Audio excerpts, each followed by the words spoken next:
Hi, Jeana. Hi, beautiful. How are you? Good. How are you? Thank you so Well, much for. I've had my coffee. I'm still having mine. I'm still Me having mine. too. So, um, Jeana, you have stories, and that's what's bringing us together today is some Yeah, features of some stories that actually affect a lot of other stories that we're living in today. So, who yeah. are you? What do you do? My name is Jeana Brown. I was a community organizer who worked across 8 different states, and I found my true love is talking to people and encouraging people out in the community. So um, I never got a promotion. They like people who can get numbers, so I always stayed close to the ground. But it was better that way for me because I felt like I was really touching more people than just a few. And I think I found my calling. It it was something that happened, just happened like that. It's not something you prepare yourself for, just something that happened. And then these Right. stories. I mean, you and I were talking this morning, and you suggested this podcast to do maybe a little bit of talking about the stories and the website and my Facebook page because I've been discouraged lately, and you've been an encourager. And I want to thank Oh, you for that. Yeah. I love you. So Your stories are super important, Jeana, and they're relevant because we talk about this too a lot, you and I. If we don't learn from our histories, if we don't share the stories, then we're doomed to repeat them. And there's like a big web of net, right? We have the internet, but then there's this other big web of net that is kind of parasitic. It's more than kind of, it's extremely parasitic, and that it kind of takes things over. And so it's important to remember the stories. It's important to tell them, and it's important to be honest. And that's one of the things I love most about you is the authenticity and how rich you are. Like you have a wealth of knowledge, a wealth of information that everyone should benefit from. I mean, well, so that's this, sweet. I love you. Well, I love you too. That's really sweet. I mean, I started a page about 12 years ago on Facebook, and it was, some political people wanted it to be a left-leaning page, and around 2014, when I left congressional chair as a Democratic Party, I just got in there for 4 years, wanting to see what it was really about, kind of Right. learning a learning lesson. And they were angry. I guess they felt entitled to that. The stories about my grandfather and great grandfather were somehow their story. Like it was, I got somebody wanting to join us. Here she comes. I can't Oh, help that. hello, kitty meow. Yeah, Miss Mimi. She will scratch though. I got to get her. Okay. And so um, the page started changing names, and people was a little aggravated at first, and I had to turn off some pages and things because what I realized is they were co-opting very quickly. And when I realized maybe there's not so many people as me, I started talking to like cousins and uncles and people, and I found out no one in West Virginia really knew the stories, not the way I knew the stories. And I thought because they all grew up there, they all heard them and they all knew them. And so Right. when it really dawned on me that perhaps I had something that was important to a historical significance in a certain place in a certain time, then it became like a burden in a way because I was humbled and Mhm. I was afraid because being an organizer, I can tell you, people are easily led. And Mhm. I say that because most common people are working and going to church and honest and they're upright and good citizens. And um, they don't just sit around all day plundering how to screw things over. So, for the most part, when I say easily led, what I'm saying is they take you verbatim what you're saying and doing, or sometimes they even recognize your own heart is in it. So, their heart is in it. And then I Right. realized that this story uh, was our story. It's an American story. It's all of our story. It doesn't belong to a political party. It certainly doesn't belong to one person or another. It doesn't belong to me, Right. And yet everybody's saying, oh, you can run for office. Oh, you can be big in 4 or 5 years. Oh, sign right here. You can have a 501c4. I mean, I can't begin to tell you all the people that came out of the woodwork. And so all this time, I just kind of been watching and waiting, and I did change the name to Oral Truths because I have two daughters, and one of them said to me, "Mom, you're not telling stories." And if you think about it, you used to say, "You're telling the story," when I thought she was lying. And Right. so she said, Right. yeah, so she said, "Don't call it oral stories or oral truth stories. You're telling a narrative. You're kind of," and I do play by ear, violin and guitar, and I have a good ear. And I realized that probably verbatim and by rote, some of these stories come out the way they said it and the way they did. And I just tried to have to figure out what to do. And now that Facebook recommended my page because they said it could bring a lots of people together, I thought, great, I'll put this 2-key security on it and I'll go for this thing and see what happens. Well, there's been so much carrying on and fussing and yakking back and forth, and oh, people have been so ugly on there, and that's why I've been discouraged, because I can't understand what's upsetting them. I'm only repeating what was told to me. That's Oh, it. you're telling them the truth though, and that's the thing, and that's what brought us here today, right? Is the fact that when we tell truths, when we're honest, when we're educated, and when we stand up for ourselves, and we want to influence the well-being of the people, powers that be have a narrative of choice, Yeah. and when we don't fit into that, they buck back. And Yeah. so it causes a lot of interference, and Yeah. there's, that's rooted in a deep psychology of people, like, Yeah. they understand the big they, the capital T they, right, understand the psychology of people, and it's because we're rooted historically in ancient cultures that still influence us today, right? Yeah. Sumeria, Mesopotamia, like you were talking, like the Jesus of today is Zoroaster. It is so many other things. Yeah, And it was like Confucius. He's the one that came up with the idea of traditions, that it would help the people have a happiness if they had holidays and a tradition. And he's the one that brought some tradition to Chinese culture. But no one would, oh, Confucius has a nice few quotes here and there, but no one would understand why we got Thanksgiving. All of it, it's like they can't connect the dots. And it upsets them if I say anything about it. But really what I'm sharing with people is kind of the way I was taught. My people taught me the way the system worked and how it is. And that, like you say, is kind of a no-no for commoners. right. And you encouraged me to write a story called Provocateurs, Saboteurs, and Propagandists.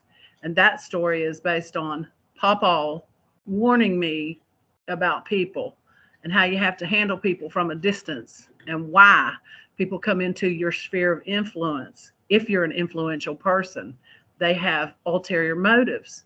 I think the story is going to be good, like Shaq Sure is Rouser. excellent. Well, Yes. but I'm still afraid that, I guess this is why we're doing this also, is to help people get some kind of background about what a propagandist is, because it's going to hurt a lot of people's feelings. Because Papa said the company church, the preacher, he was the worst of them all. He was burying the dead and christening the babies, but yet he was working for the company. And we see that today. And, I don't want to offend anybody, but sometimes you have to play offense or you never get to the Super Bowl. That's all I'm saying. And I'm not playing Absolutely. offense. I'm just saying it's offensive. Some of it is offensive to our sensibilities. But what's happened in 4 generations, because that was 4 generations, Papa was 4 generations, we Right. forgot, because Right. when I was growing up, no one even heard of the West Virginia coal mine wars. And when I went to Providence in 2012 and threw a banner out at Netroots Nation, I saw security looking down there at me and stuff. I said, here they come. There's some people that were with me. And sure enough, they came and said, you got to take that down. And I said, nope, I'm not taking it down. And they're like, well, who owns this booth? And I said, well, the booth is David Levitt's, but he transferred ownership to me. Y'all would not refund his money. And so he said that you told him he could transfer ownership. So I had the booth right next to him with something called Team Rural, organizing in rural areas. Um, but he knew what I was going to hang up. I was going to hang up that banner that said in 1921, Black, White, and Immigrants all fought for human rights and dignity. And I had some pictures and stuff, and big 10 by 12-foot banner or whatever. It was a big banner.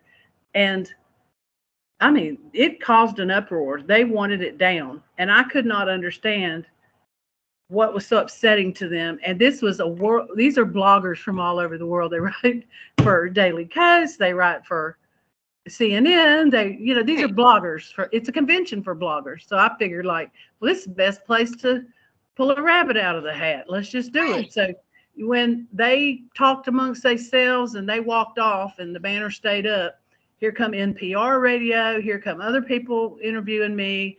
And then there was a lot of snooty people who's like, how can you talk about it? Why are you bringing this up? And I said, well, because my pawpaw was in a dark, deep hole, and my pawpaw marched to Blair Mountain, and my pawpaw was in the Paint and Cabin Creek strikes. Maybe that's why I can talk about it.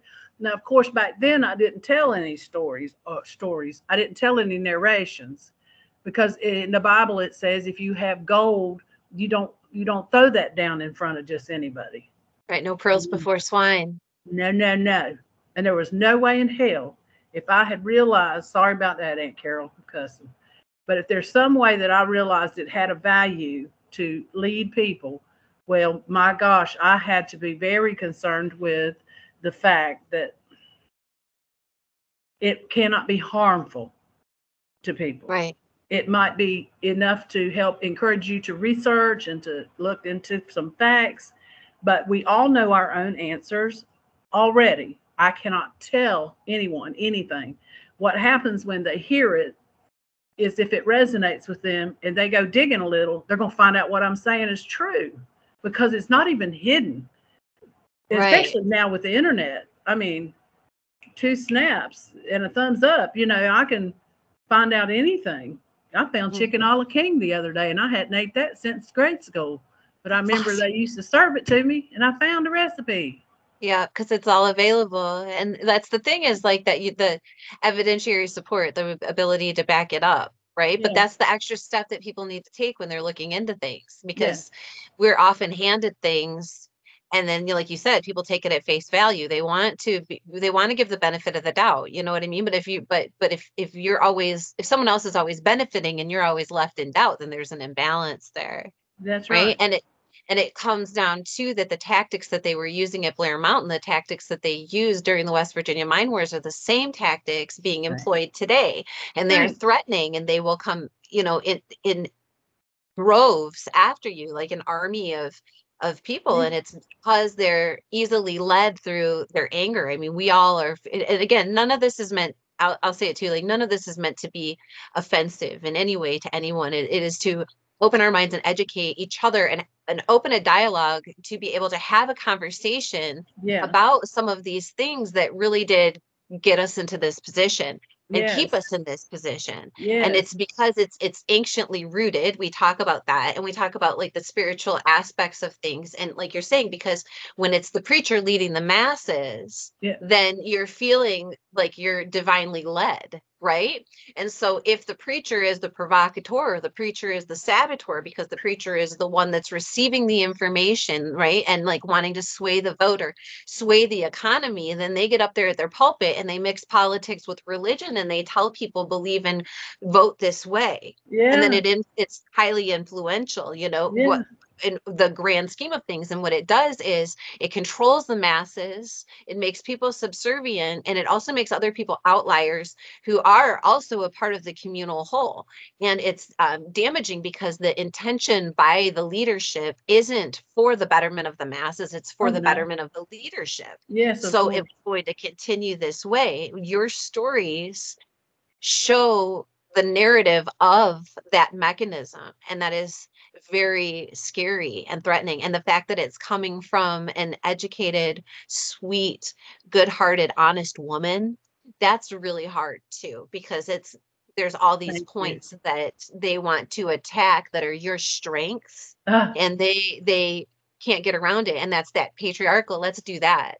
Patriarchal. Why is it patriarchal? Why is it the Pope? Why did Papa say, you know, Yeah. Yeah. It's like trying to qualify what Papa said about propaganda, that his definition of propaganda was propping old Pappy up. right, I didn't know who Pappy was. I knew he was Pawpaw, but who was Pappy? And it was like he said, the papacy. Well, I didn't know what that was. I kind of had an idea because I was probably a preteen around that time. right, But I said, what's the papacy? Patriarchy. Now, he said that really clearly, patriarchy. And I reckon he got really aggravated at me. I said, well, how is propaganda propping old Pappy up? Pappy, the Pope, the Pope. He said it 3 times, the Pope. This patriarchy that is propping up this system of things is papacy, the patriarchy. All of these religions, and Islam too, even Hindu, and a lot of these, they've erased the goddess, they've erased divine feminine. They say we should be submissive to right, men. Now, I know I'm not as strong as my used to be husband or whatever, and but we're a complement to each other. And the thing that they've done is really screwed around with people's minds. It's like they've denuded the birthing that we do. If I could think about it for a minute, the only thing I ever saw around was the sun, the moon, and when a woman gave birth and she's crowning, I bet that scared the shit out of them. Oh, sorry, Aunt Carol, for cussing. But all I'm saying is, our eyes are perfectly round, the pupils, but other than that, you don't see circles in nature. And I'm sure, this is why the Sumerians, they said they had a god for each city. And at some point there was a grain shortage and somebody might have robbed some grain. This is what they think war come from. So in their minds, the city had a god and this city had a god. And so this city's god is fighting that city's god. So instead of trying to negotiate or trying to share grain or whatever they could have done. So when a city was beat, they would take the idol down from the high place in their temple and take it to the other city and destroy it, or they've destroyed that god. It's like, so they thought that the gods were warring in the heavens but it was still idolatry. This is what it was in the beginning. It was a shape of an idol, and then I saw that the feminine goddesses became war goddesses. War. Why? And there's a great lecture called "The Alphabet Destroyed the Goddess." It's on YouTube. Everybody should look at that. yeah, we'll link it. Yeah, he talks about things like why they had to get rid of anything that was divine about a woman. And how they did it was removing everything about birth that we give life. So if you look at Diana, she's a huntress. You look at Virgin Mary, of course, she was a virgin when she had a baby. She didn't have a baby. She was a virgin at birth. So everything about birth was removed, and it's like, okay, so the very thing that we do, which is give life and nurture, they destroyed and took away that, so they can have this god of war and this kingdom that they've created where they have delineated lines and nations and wars upon wars, rumors of wars and wars and wars. It's the same old crap at the same old station. And it's like, the other thing people need to understand is that kings came after priests. Priests created kings. They created kings, an idea of a king, because they needed a charismatic, strong, good-looking guy who could lead them to go battle Nimrod or they had to go to war against a city, so Nineveh. So they needed a king who could lead the troops. So they put this man into a position because the priests were, when you look at the Sumerian tablets, what they were really doing was counting the bushels of grain, counting the sheep and the oxen, and they were planning for the next year how to feed and how to give out. This family will get this, and these workers, textile workers, will get this much. So you see not a conversation about history. You see a writing about things that what we The receipts. yeah. So they were being good, like good managers of the food, the harvest that came in. Okay, and they still had a fertility goddess. They still had all that good stuff back then. But and the other thing is they've only deciphered about 10% of those tablets. But what they realized after that was that the priests needed. You got a black cat, and I got a black cat. He's a tuxedo. Yeah. And see, she's right here. She ain't going nowhere. She's right here. But what they did, they realized that they needed this king. And so every season, I reckon that in the spring, this Mars is the god of war, because when Aries rolls around, they could, plant, then they could go to war. But they couldn't go to war year round because they had to come back and harvest the fields. So they only had war a certain amount of time. And really what it was probably about was climate. There was a drought, there was shortage of grain. And for whatever reason, these priests who are writing became like a sect, because they would teach only certain people how to do the cuneiform. So you was in more or less a sect, or a specialized group of people who sat at the hierarchy of the people in the old days. And to be a laborer back in those days, their lifetime was short. It was pretty hard. But then you had the king. Now, we know from, Henry VIII? He's going to push and see how far he can be a king. And he made the Church of England because he knew his divine right as a sovereign human being. I shouldn't use the word sovereign. That drives people crazy. But as a human being, we all have our own personal relationship with this God, this thing, this God. It's not out there. Even Jesus said, look within. The kingdom of God is within. He's very clear about that. And I think you and I were talking earlier about the priestly tribe, how their job was in the Levites and the Hebrews was to care for widows and orphans, and to maintain the temples, and to keep it clean, and the incense burning. That costs money. So the monies that they gave the Levite tribe was to be used for specific things. But by the time Jesus came, well, they weren't doing that. And they had these money changers inside the outer courtyard, and they had other things going on, and it was awful. And it was business as usual till he showed up. And when you mess with commerce, right, you become what they call an economic terrorist. You go right ahead out there, and I always tell people, I hate to say it, but do not strike. Do not go in public right now. Right now is not the time to go do it. As I used to call myself an activist, don't call myself that anymore, because what they're doing to people who are activists is bad things. And they, believe me, with facial recognition and all the technology they have, you're going out there to save the earth. You're a ecology terrorist.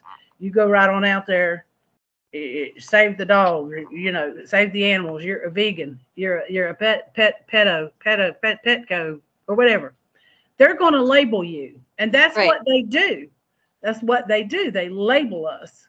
But see, Papa told me we got labels for them too: provocateurs, saboteurs, and propagandists. That's what they are. That's all they know. They know how to fight violence.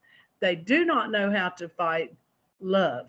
That's the one thing they cannot get their head around, And I've been getting a lot of hate lately from some of these people on Facebook, when only thing that I've been putting on there is some things that make people think. It doesn't bother me that they don't go look stuff up, or they're not curious enough, because I found out a long time ago, if you want to know something, it don't mean everybody else wants to know it. That's true. How can you can't force feed anybody anything, My friend David says, You can lead a horse to water, but you can't beat him over the head with an Encyclopedia Britannica. No. But then I It's not. heard somebody say you can drop some apples in the water, and they do like apples, and they'll get a few drops. Oh, So that's good. yeah, I kind of like that too, because like you and I were talking earlier about, it's kind of why we're doing this. Like right now is the biggest percentage of people who are not going to church, who are not indoctrinated. Mhm. But what is it they're intuitively seeking? You know, Right. we're all intuitively seeking a oneness, because Guidance. it's not in us, Peace. yeah, to be divisive. It's not in us. Yet that's what they do with labels, and they seek to divide. Well, because it's easier to conquer if people are divided. And if you find a resolution, I mean, I think it's human instinct and just human in general to find problems. We need to find problems like we need to find food, shelter. You know what I mean? We need to solve something. We got these big old idea brains that are always actively moving through things and wanting to complete a task. And so if you take that drive within us and you fuel it with fear and divisiveness, then the Yeah, problems that we're solving are always going to be divisive problems. They're always going to be some sort of like conquering thing rather yeah. than, finding actual solutions to the problems and then finding more Oh, and more solutions. And yes. because solutions are problematic because they don't feed that economy, like you were talking about that, that's what the money changers at the church, like originally tithing was supposed to be communal. It was supposed to be like a welfare program via the Levites, right?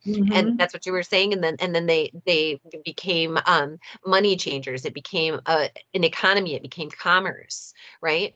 And so Mm-hmm. that had to be shown, right? That Mm-hmm. you Mm-hmm. said you were going to do this thing, and then now you're doing something else, and Mm-hmm. it made. I mean, I'm just going to say this, like, I think of the Bible the same way I think of all the other things, as stories, right? So Mm-hmm. when I speak of them as characters or this is what happened, that's how I personally see it. So Mm-hmm. like Jesus got mad that they were supposed to be doing all this other community work with the funds brought in, with the Mm-hmm. resources available, but they were just using it to enrich themselves and Mm-hmm. becoming violent and taxing and controlling over it, Mm-hmm. taking, demanding, if not, then you suffer. And so that's why he came in, and then he was the bad guy, right? Like Oh he's yeah.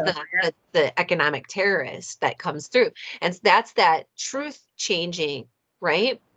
That truth changing mechanism, like we're the powers that be, so we're going to say like, well, it was originally for this, and then we'll just keep save face, maybe give a little bit to the charities, but then give a lot more, because I'm telling you what, Bernini didn't do that in the Vatican out of the goodness of his heart, right? That cost a lot of money. That was a lot of resources. That's a lot of gold and marble and intense time and effort and things that are put into to make something look opulent, to show the grandeur of it, to remind the common folk how to humble them, to make to humiliate them, basically, to say like, you are not worthy of this thing, but you have to give and contribute to this thing so that someday you may be found worthy of it. And that's that like extra control mechanism, because it takes responsibility away from and accountability away from the church themselves, the powers that be, because they're under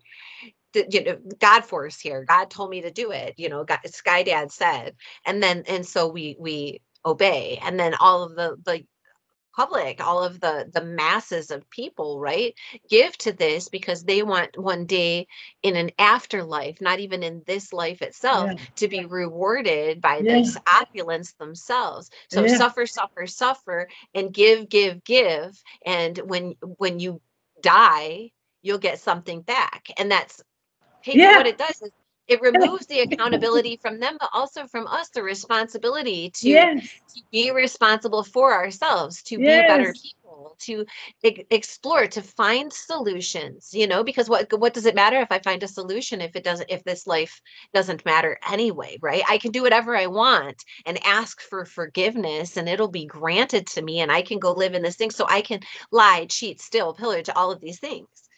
And I think Yeah. that It's crazy. by keeping us in. So this is the true reptilian state, Jeana. This is your base brain here. This is your Oh yeah. reptilian needs, the carnal needs, that fear center, that angry reactionary center. And I know because I have trust issues because they mess with me. Because I spoke the truth. They mess with you because you spoke the truth. And then now they're running us through our fear center, through our Oh reptilian God. brain. One guy unfollowed me yesterday. I'm like, dude, you were not following me. I could see that you never. I don't know. My little power just went off, but I don't know that that's going to affect volume. But I'm like, dude, you never liked the page to begin with. I can see from my end of the house, you're not never was a follower. So you unfollowed my page. Okay. Okay, we're not gonna block you. There's about 1,000 of you that's following my page that ain't liked it. You don't like it, but what are you hanging around for? Trying to find fault with me? I'm Right. Control sorry. you. I'm sorry. Control you, to intimidate, to push back, right? Yeah. Because there's something there that It's triggers frightening. It's frightening this to fear them. inside of them, right? Because, Yeah. oh my God, what if your entire life you were told that you weren't in any control over your own self, your own choices, that you would be punished if you did things that were practical for you, for your family, that had no malintent and yet still didn't form into what the preacher told you to do or what this book told you to do or what tradition told you to do. And so it's fear of breaking that mold that keeps people in it. And if you're outside of it or you're saying something contrary, then that makes them feel insecure. It puts them in a Yeah. vulnerable state And because they they don't have the well, they foundation shouldn't. within. They No, they shouldn't. shouldn't. I'm not saying don't believe in God, and I'm not saying I don't believe in God. What I'm saying is there are many avenues to God. Yes. I think I told you that. Well, I don't know if I've told you this, but there was a revival, and there was so much abuse in my childhood that when my stepbrother, who's dead now, suicide, my sister, who's dead now, suicide, went and got baptized at this revival. And she was telling me that it felt like the weight of the world came off her shoulders, how good it felt. I can remember my mama elbowing me, telling me to go down there to the well. I said, well, what are they all crying about? And mama said, well, they're confessing their sins and they're going to be baptized and saved. And I'm thinking to myself, I ain't done nothing to nobody. I'm freaking 11 years old. Everybody's doing crap to me. I haven't done anything to anybody. And this is the adamant child that I was like, I am not going down there. So I can remember when I turned 17 or 18, I thought, well, if you got to pick a religion and it means your everlasting life, well, I better pick the right one. So I started reading the Vedas, and I read Zoroaster about him. I read about ancient aliens. I read everything I could get my hands on about religion. They actually have ethics in religion. You can go to any library, and it's almost as big as a Encyclopedia Britannica, but it's called Ethics in Religion. And I sat there poring over those books. You can't check them out, but they're there. And they talk about every God there ever was. And then I found Joseph Campbell, and I'm thinking, God bless Joseph Campbell. He can put it together. But I think I told you this morning, the one thing that I kept seeing again and again was that these were all somehow co-opted and made to be religion, where they was a practice. It was a practice. It wasn't quite a religion. It was a practice, or something they ritually did. And then they made religion out of it. And, the word religion, they don't want to hear it, but it is to bind. It's like sticks, and you take something and wrap them up, and you can't easily break that. But, when they bound us with religion, and then they've taught us dogmas, morals, and traditions of these things that they say are from the Bible. Well, what they've really done is a good, they've done a really heavy deal on mankind. And I could be beaten stoned in another country talking the kind of things I'm talking. But what I'm saying is that these evil people who, for their own purposes, and look, I'm not even saying anybody up in a pulpit. I got cousins that are preachers their dad was a preacher, and they're all wearing long skirts and long hair and no makeup. Still to this day, I used to think they'd outgrow it. They used to swim in their dresses, but they didn't. You know what I'm saying? And I've been Yeah. to a snake handling church. I mean, Daddy took me. He said, I want you to see what people will do in the name of religion, because you have to understand. And I was 8 or 9, but I want you to see how crazy people can be in the name of God. And I saw it. And I remember thinking, God, that's crazy. I don't want to handle no snake to prove I have faith. And then all the time they'll tell you have faith. I remember I got baptized, girl. I got baptized 2 or 3 times. I wasn't quite sure which one was right. And it felt wrong every time I did. It just felt wrong to me because there was still something lacking. The joy, whatever joy that I felt like I was having, dissipated. And because that was lacking, I knew that it couldn't be what was necessary for me to live forever. I didn't know what it was, but I knew that whatever that religion was, it wasn't for me.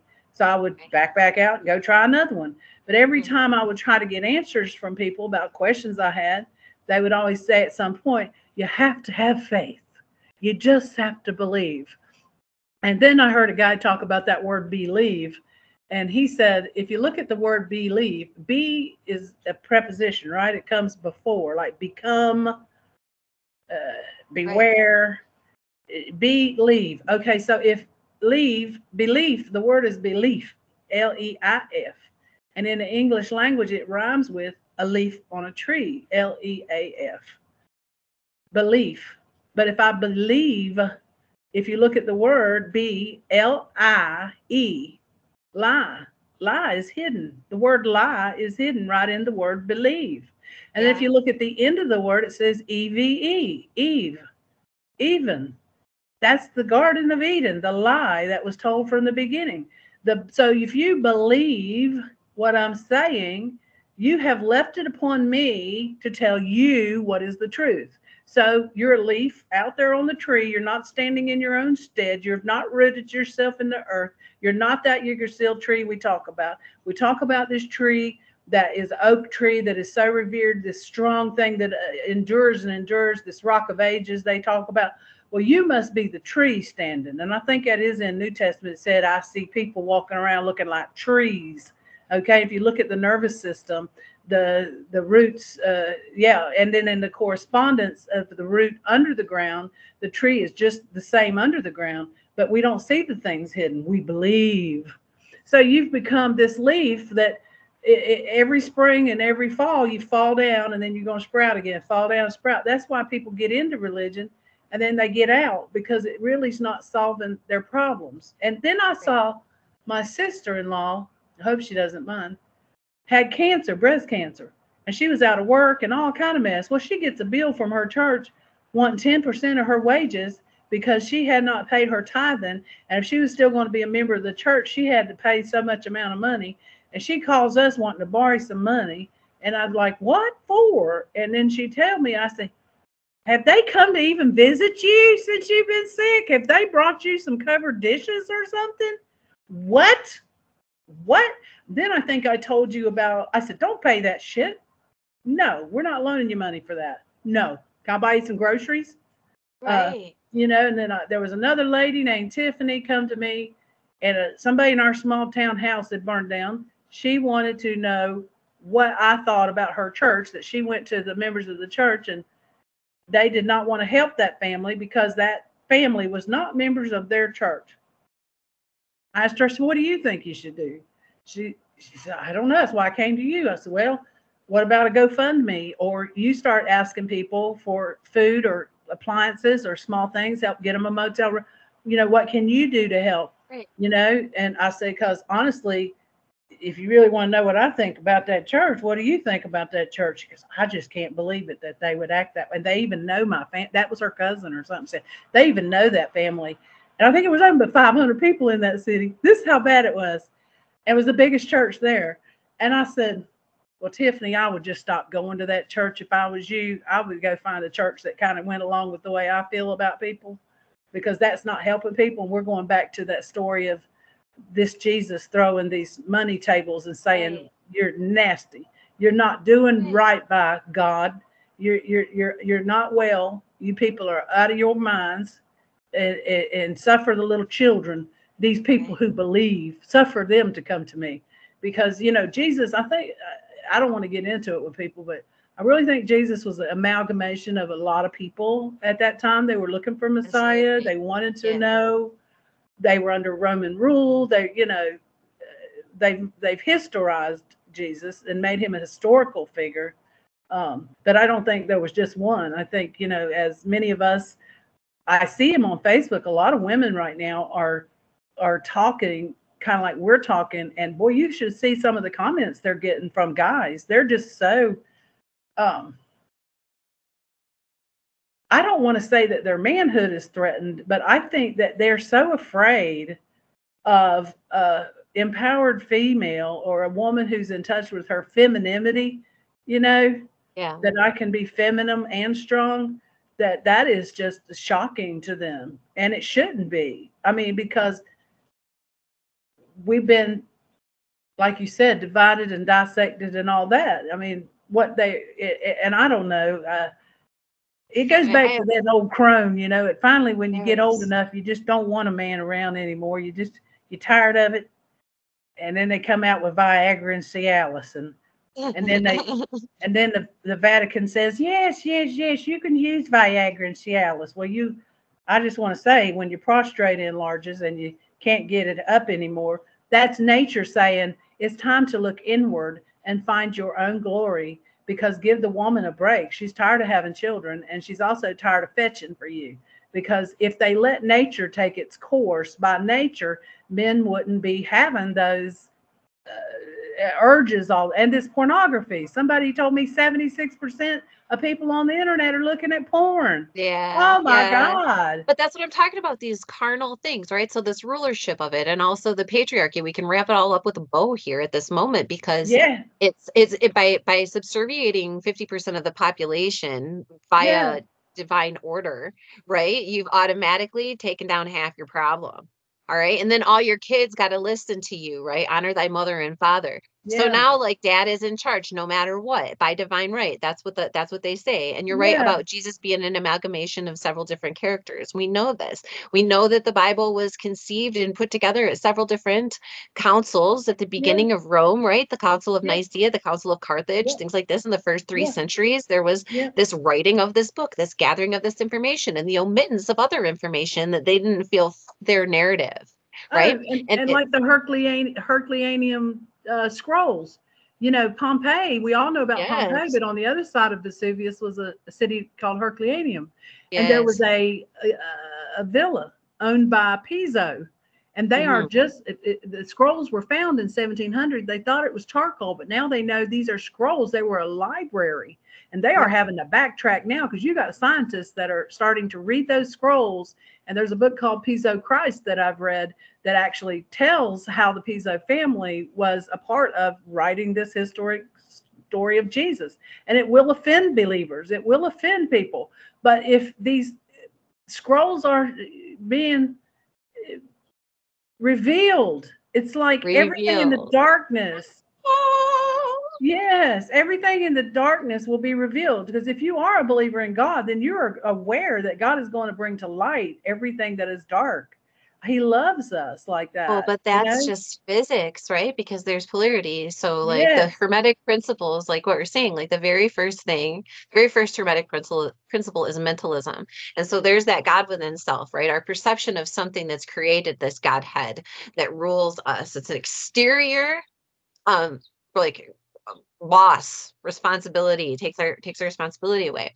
But you know, the fundamentalists who say this 6,000 years and we lived with dinosaurs and all Yeah. this other horse shit, that's because the beginning of our civilization, Western civilization, right, where we live now, began during those cultures, during Mesopotamian times, during Yeah. Sumerian times, right? And those translations that went through consistently were the things that kept people in order. And so, but people and the times, they change and they evolve. So we have to find a new leader. We have to find a new way of doing things.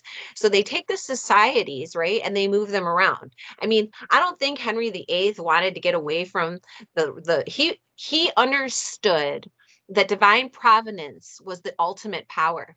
and he understood that he was being ruled by the divine providence of the Roman Catholic Church in the archdiocese. And he didn't want to live under those rules, and he wanted to be able to rule in his own way, which meant getting a divorce, because he's not trying to remove himself from patriarchy. He's not trying to remove No, himself as the leader not of the at ship. all. He's actually just trying to adapt it to better fit his needs. And there's a Yeah. group of other people who want their needs adapted as well. So he says, hey guys, hey, like Calvinists, hey, Protestants, come Right. on over here. You can live here. We will be the Church of England, right? And you can get divorced, and you can marry. Your priests can marry people, and you can do all of these things because it keeps me in power. But I'm going to continue to behead my wives. I'm going to continue to behead the feminine, right? I'm going to continue to remove and show that that power doesn't belong to them. It belongs to To me. me. And so this continues on through, and then we go over to the other side of the ocean, right? We come over here. The most ironic thing, and I'm just say this real quick as a bit, is that Henry VIII's daughter became the most powerful queen of England of all time, Yeah. and she was the virgin queen. She understood, because of the way that her father ruled and all the predecessors up till then, that if she took on a masculine, that she would lose her power. And so Yeah. she was a Virgo, and Virgo, virgin, right? Astara, right? Mm-hmm. So she was the virgin queen. She was the Virgo queen, and she ruled that entire time because she had astrologers. She did have advisors. She had John Dee, right? She had all of these things. So now we're away from the Catholic Church, and we can do whatever the hell we want. Where's my astrologer? Where's my magic? Where's this alchemy that's coming in, right? Bruno, we were talking about him earlier. And then they go and they come to the other side of the world. These people that say, The like, Shakers, shit's the got out of hand Huguenots, over here. all the This people but trying nobody to, wants to hear this. yeah, We got Orthodoxy, we've got Roman Catholicism, and now we got this Anglican shit. What is this? No. We want to rule in commerce and say that it doesn't matter what God is. So we go over to the new world, right? And they create the United States, which is actually just neo-Rome, right? And we have the turkey. No, we can't have the turkey. We have to have the eagle because that's the Roman. And then we build yeah, our lands. We build things according. The Masons come over and they build the lands according to the Masonic, right, Roman. Like this is that all roads lead to Rome. always. So they come and they build them, What and this Papa said. It's what exactly. Papa And said. this patriarchy, they build the Masons, they build the structures of commerce into society. They're the ones who put that building there. They're the ones who laid that road. And they're the ones who decided that this was going to be a bakery and this was going to be a bank and that this was Oh going to yeah. be And port, they that things decide made locally rib. who's going to be successful. I mean, they will That's where it's you all coming. down. And they're like, we don't want the influence of the church to be in our economy, in our government, in our society. We, the people, we are free to believe religiously, but they don't really want you to do that. They still want you to be Roman. They still build everything to be that way. And you're still ostracized when you aren't, A member when you of a say, church. hey, What church do you get go to? get your net off of me, bro. That's not what I'm doing here.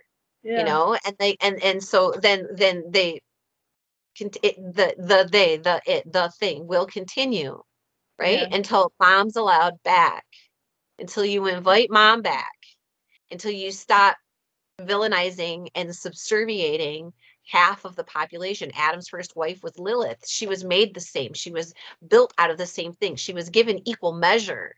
And so when he said, submit to me, she said, fuck you. I am your equal. I can do what I can make these choices. And she became the first and biggest villain of the garden. You know what I mean? And Yeah, you know what? We're gonna make you a different wife. We're gonna make you a wife that will shut the hell up and yeah. subserve We're and gonna eat change the vegetables. story and say she's a part of your rib. That's what I love Exactly. when they say you came out of my rib, son. I did not. It took a woman to make a John Wayne. I don't even want to hear it. That's You it. can't tell me that. It's No, and then all they been rewritten. It's just 100%. And then it's the symbols, they take the symbols like the women in the garden, right? This is the growth. mm-hmm, This is where things grow. They grow in the garden, just like your mm-hmm, womb, mm-hmm. right? And then they take the snake. The snake is the what? The snake is the evidence. That's the wisdom. That's the shedding of the skin. That's the adaptation. Yeah, That's it the was being always a being on your positive belly with symbol. the ground. It's Yeah, it always been a wasn't a positive negative. symbol. And it was also very phallic, is it not? Yeah. Of Okay, course so it this was. pleasurable, wise understanding of self that blossoms you and grows you from maiden and mother to crone, Yeah. right, is now the evil temptation that will Yeah. have you thrown from the garden. And Yeah. so it goes, and so it goes, and so it goes. And so here we are fighting for kids to eat, fighting for women to live, fighting Yeah. for people who are outside of the regular, I say regular, but outside of the traditional gender roles, right? Anybody who doesn't fit in their ideology, right, in their net that they cast. These fishers of men go out and find them, bring them to us. If you don't submit, you will be punished. Resistance Yeah. is futile. You will Yeah. assimilate. And then they and so now we're left with this problems. What are these problems? What are we going to do with this? Right? And Girl, so we I have don't to look know. at these stories, the saboteurs, the ones who come in to be divisive, the propagandists, the one who come to push the agenda, right? Yeah. We have to be aware and know what is holy and what is not. I Something's got a holier problem. than thou, it ain't holy. Because we're all divine inside, right? Isn't that what we were talking about? The Oh God within. yes. Oh yes. Yeah. And that's look, the heart knows it. The heart can meet a person that is fully resonating this life, soul, this thing of God. And then people recognize it. And they're like, oh, where I know you. I've met you before. Well, yeah, you have. It's in you. It's something within you, although you're recognizing it without. And the thing that bothers me, I think, the most is that they act like God is projection and it's out there or a cloud on a cloud or it's somewhere else. It's not Exterior. here. And what people need to understand about Pawpaw's generations, they were fighting all against that crap. It wasn't hard for them to see through a lot of the propaganda because it was coming. Okay, I think I was talking to you earlier about this. During the Iraqi war, when they realized people were tuning in and watching the little ticket running by on the bottom, well, now you see it on every news station. It runs by. But what it is it entertains the mind, and the mind is listening to the lady talking, but it's also reading this thing across the bottom. Now, if they can do you, they are mixing a great Mickey for you. And it's a Mickey. Right. You're drinking Right. the Kool-Aid because you're just entertained. And or I say entertrained. You are trained. Yes. Entertrained. Inculcated, not educated. Yeah, Yes. and the thing is, they don't want you researching or using anything, and then they have these talking point heads. And if you look now, they're all retired generals and retired this and that. We did not used to have that. But as Papa said, they used people of authority, people with authority, so that we think what they're saying is accurate, is true. We're getting a report right from the horse's mouth. He's a general. He's a Oh, retired five-star general. exactly, to reinforce the power, like, oh, this guy has to put in your brain that this guy has street cred with Yes. whatever it is that he's influencing you over, Yes. because he has shown that he is the most capable follower. Yeah, and they Right? The pay those leader guys. in the military is the most capable follower. Yeah, They're the one that are the most corrupt, or to say corrupted by the yeah. belief, the most Oh, committed to the thing outside of everything else, and they've lived their life for that. I'm not saying there's not honor in that somewhere, but it does somewhere, somewhere. remove the individual. Yeah, it Okay, does. because you are no longer living for you, you are living for this exterior entity. And a lot of people do that in a lot of different regards. But if you were the top dog of that, it's because you submitted the best. You best represent the narrative they're trying to project. And so when Yeah, they put that military leader out to influence you, to say, a good patriot. Be a good patriot. Go along with your country. You know, when all this was going on about Taylor Swift, and I think I was talking to you last week, and I said something really has to be going on right now. And I don't know if yes, it was you that told me that there was yeah, 120 bombs dropped on Iran and Syria, or not yeah, Iran, Syria and Jordan and Yemen, and yeah, the things they don't want to talk about is what they're doing right. while They're like, they're over shuffling. here, Yeah, over here. and it's as if people really. I have not heard anybody complain about that woman at a football game. Not out here in real life. This is the shit they shovel down our throats. As sorry, Aunt Carol, for cussing, but they shovel it because they really think that people believe that. And then, one of the things Papa said is at the turn of the century, and I'm talking about World War I, they had a thing called Minutemen. And these Right. Minutemen was thousands of men who, when they get a call from Washington or a telegram from Washington with talking points, they go into their Masonic lodges, they go into their Kiwanis Club, they go into their Lions Club, they go into their place of clubs where these men are congregating, and they start talking pro-war. This was Woodrow Wilson ran on a ticket not to enter the war, and he was reelected. But the minute everybody started talking pro-war, what these Germans are doing to babies, they're killing babies. Well, that's what they said in Iraq, in Kuwait, they're killing babies in incubators. I mean, it's the same stuff. If you look at history, it's the same stuff. It And works, so it works. If it it ain't broke, works. don't Yeah, fix they it. don't change the playbook, baby. They don't change. And so Papa said they had a system, and these people, these Minutemen, they were, people know of them from the Tea Party and rioting and Paul Revere and all that. And But punk what they rock. don't know is Minutemen are still here today. And, you can call them whatever you want to call them.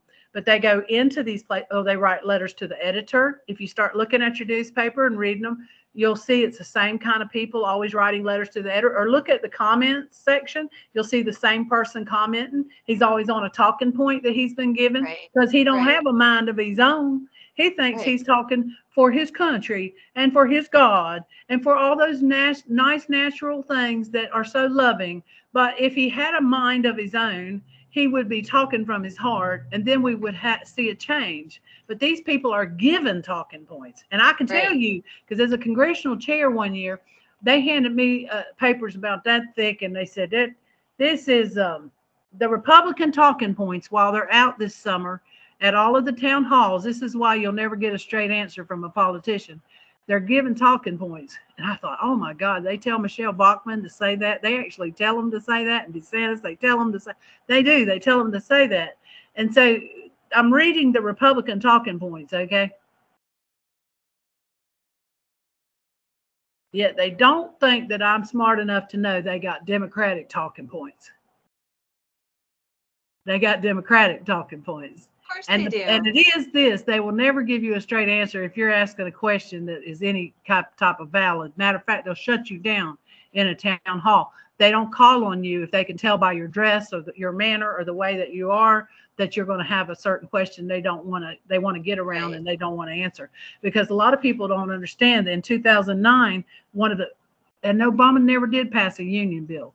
But see, my people were pro-union, and I was out in Arkansas working for Employee Free Choice Act, which that bill would have given people the right to take home a postcard, hand it out at work, and at home, in the privacy of their home, they could put, I want to join a union, yes or no. And it was called card check. And then they could put it in a post office box or a mailbox. They don't even have to mail it from home if they don't want their postmaster to see it. So Right. that would be private, and no one would lose their job because of peer pressure. Because right now people have to meet at their place of employment. That puts you right out on notice.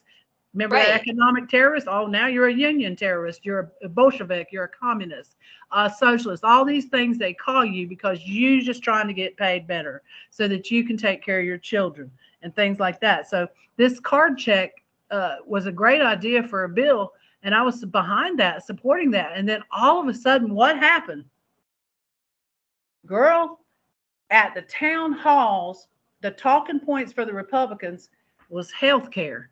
And they started talking about Obamacare, and they changed the whole conversation. And the thing I hated about the Democratic Party, they followed it. And it just made me think of the two arms of the same beast. That Two-winged same bird. Two arms of the same beast, because all of a sudden I got transitioned from Employee Free Choice Act to now I am organizing for healthcare. And I mean, on a dime, we transitioned. Arkansas, the whole state was about trying to get, because the minimum wage back then was $5.25 an hour. And I had met a lady, she'd fried chicken for 16 years in Little Marville, Arkansas. All they had was an IGA, a Dollar General, and a Minute Market. And she'd fried chicken at that Minute Market forever and ever, amen. 16 years, always on time. The day she got a raise is the day they raised minimum wage to $7.25. That's when she got a raise. Now, you'd even think that's worse, but I met a girl 26 years old, never had a job in her life. And I'm asking her about healthcare, and she starts crying. I'm like, what's wrong with you? And she said she'd never had a job. She'd never had healthcare. Her mother was mentally disabled, so she took care of her mother, and she lived in HUD housing. And the only time she ever made any money was babysitting or picking peas.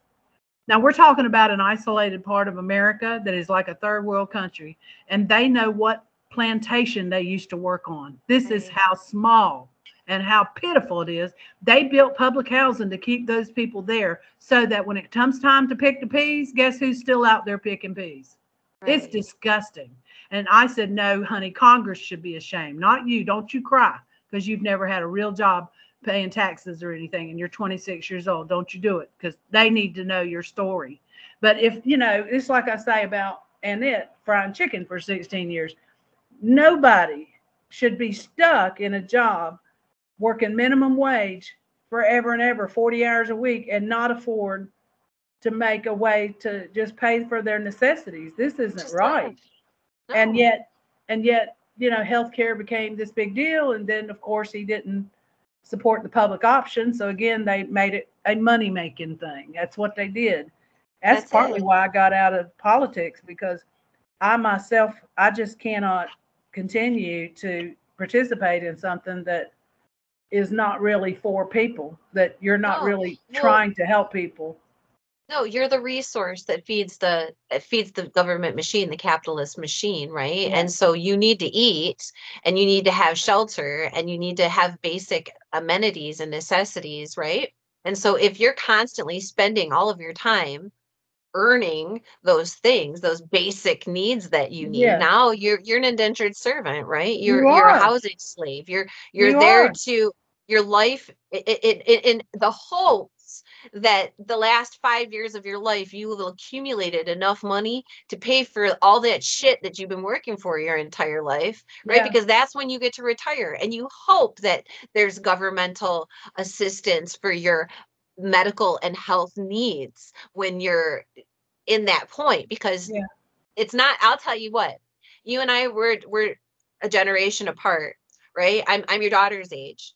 Yeah. And when we get to be your age, which is not that long from now, doesn't take but a split second, Yeah. we aren't going to we might not have HUD, we might not have insurance, we might not have those things, because they Yeah. might need the human resource to just work until it's dead.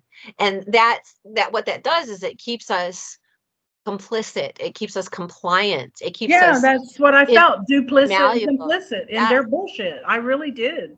And it But bothered me. it's because it's bothering everybody. This is a problem. It's a huge problem. And we're okay, so we could shift a little bit if you want, because there's that reevaluation of the same old shit that needs a new face on it so that it can fit into the new, right? So we wear different clothes now. We don't want to be outdated. Nobody is wearing, what I'm like, saddle shoes anymore. Nobody's doing listening to disco. You know what I mean? Like, we got to evolve. So we have this really outdated God. We have this really outdated main cheese here. You know what I mean? Yeah. It's not working for us anymore, because we're understanding that we don't want to submit to these things, that all people are equal. It doesn't matter what gender you ascribe to. Yeah. That if my parents aren't honorable, they don't deserve my honor and respect. I deserve my honor and respect. I need to be held accountable for my decisions. Just as generations. I mean, we look at the way the millennials are handling even us Gen Xers, and they're like, you guys are crazy. You know what I Oh, mean? I And we're like, we're know. feral. We raised ourselves because our parents had such a high demand on their time. Our Yeah. mothers were supposed to work and rear us and do all this shit. It was No awful. one was in the house. And they were like, and then you know what I mean? So now we have these kids, and these kids are like, I am not doing it that way. And Yeah. we're like, we have to recover from this. And so there has to be a new way of looking at things that's it has to adapt to suit the needs in order, but it's also in order to keep us complacent. So then you get into this. Okay, so then COVID happens and we all get set down on our asses and we have to stay inside. And what happens? Everybody's angstful, everybody's nervous, everybody's looking for something, but nobody wants to go back to church. Nobody wants to go back to that old shit because they blame it for a lot of their problems, right? They blame it for a lot of their internal problems, economic problems, relational things, everything. We're kind of like, fuck that. It didn't work. It's just made it worse. So now everybody's, what are they doing? They're watching tarot. They're all about these new age things. They want to know Astrology what and stuff. astrology, yes, sacred geometry, all of these things that are actually more ancient. Syncretism, astrotheology. They're Right. learning about nature. But what we have to understand is that that is still compliant within the confines of the Sumerian context, cultural context.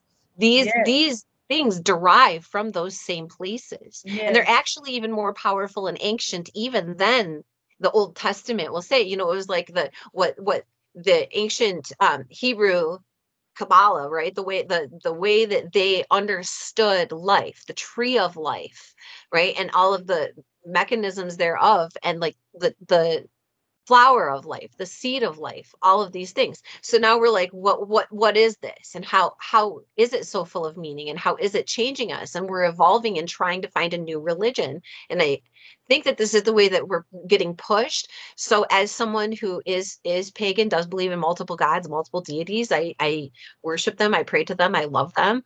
And I've been reading divination systems for a very, very long time of all Mm-hmm. sorts. And I break down into the real alchemy and physics of the thing, like what is the physical properties of it, what is the historical value of it, why is there power behind it, and how does that relate to what's actually happening, like the scientific now that we get, that we can see, right? And it's something that also has a narrative, and that also we should be careful with this, because there are new leaders coming up. There is a new leader coming up, and I promise it will be a woman. I promise it will be a woman. Promise. And like you even said, like a tribe of women, right? Like on the star card, the Pleiades, the sisters. Oh, I have to hold on, because YouTube will get mad at me about the star card because she's naked. But you can see the Pleiades on these cards, and you can see the star here with these things. And it's about fluidity, and it's about plasma, and it's about long-term goals, and it's about seeing something new and breaking from societal things. So how do we take all of those ideas and keep them in this box? Well, we give them to you in the symbolic understanding, in a way to get into your subconscious that tells you that it's healing, and it gives you some responsibility over it. But we have to remember that it's still a box. It's still a box. Yeah. And it's still just a bunch of pictures and drawings. Yeah. And it's not Just witchcraft. It's not just witchcraft. You paper. know, it's the 78 pathways of life. It's like when they say the 24 elders in Revelation, you know, I'm thinking that's the zodiac, and that's your character defects and your good characters. If my daughter said the other day, and we don't do tarot or none of that, but she said to me the other day, Mom, it's almost like you got to learn every sign in the zodiac. You've got to master that sign in the zodiac. It's bad parts, it's good parts, and it's bad parts. And I said, you're right, honey. You are right, because you know, just even reading psychology and sociology, and they have all of these labels now: histrionic, grandiose. These are called personality disorders. Let me tell you something. They're not a disorder. They actually they label these guys going to war. So when they come back and they try to get their PTSD, they say you had a pre-existing condition. The only reason I know that, I know a woman has a 501c, and she's raises money so these guys can go get therapy and medication for anxiety, because they can't get their trauma met. So, I mean, people come to me and they tell me these things. I'm like shocked. Well, I thought that we took care of veterans, but then when you see they're raising money for veterans' limbs and for what? Why they have veterans hospitals? Why aren't they just going to regular hospitals at this point? I don't get it. Because anybody who would have those questions is obviously, and then no shade, but it's obviously never dealt with the VA. Yeah, and they've never ever had to deal with it, and that's why they don't know, and they give money and think they're doing a great patriotic duty. And I don't get it. I mean, I can't stay stuck on stupid. There just comes a point in my life where I said, I'm not getting baptized because the rest of them are. If it's Right. my everlasting life, then I've got to research and figure it out for myself. And all I can say is I'm quite satisfied where I'm at today, because more will be revealed. That you just hang around a little longer, and I do believe that a lot of women are bringing a lot of love and a lot of joy, and they're bringing a lot of information. I see it all over the internet, and I'm very happy to follow those ladies and look to their posts for inspiration and Well, things. here it is. Because we're taking our power back. We're bringing our power back, and it doesn't look like power of the masculine. No, It not at doesn't look all. like this forceful pushing. It doesn't look Yeah, boastful. It's not puffy. It's yeah. loving It's and like that. kind and Yeah, graceful and sweet yeah, and supportive. And yeah. that's very different. It's a gentle, like Well, it's a nurturing. And nudge. you have to be strong for that. Yeah, you You do, have to and be strong. it's like raising children. You want them to make their own decisions, and you let them have the consequences when they don't make good ones. That hurts. A lot of parents can't do that. But if you Right. want to be a good parent, you allow them their consequences. And it's just like that guy who says he unfollowed me. Well, I didn't block him and I didn't ban him because I think he's had a little apple in the water, and I hope he's watching because he's welcome. All of them are welcome to that page. The haters, the naysayers, all of them, you know, and they can take from it what they want to take. And all I am trying to share is the intergenerational information of how the world works, how and why is it set up like it is.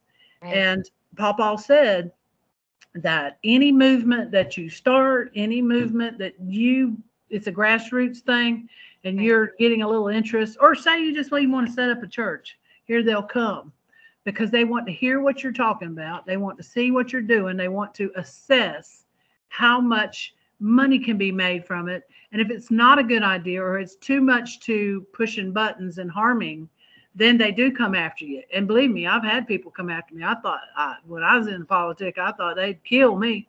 And then I got to the point where I realized, well, no, I'm an asset to them because what I'm really doing is what I'm supposed to be doing, which is telling the truth. And anytime they want to come after truth tellers, well, they have to answer to that God they got, and I'm not going to leave that to them. I can't because honey, it's like this. I tried to hurt myself maybe 3 or 4 times. Yeah, because we all had a bad upbringing coming up. And I thought if this is how men grab me and Right. I'm in an elevator and they're touching me and then they're hollering and getting me thrown out of a club because I'm not allowing them to grab my breast. And this is in the 70s and stuff. And I mean, it was awful, awful.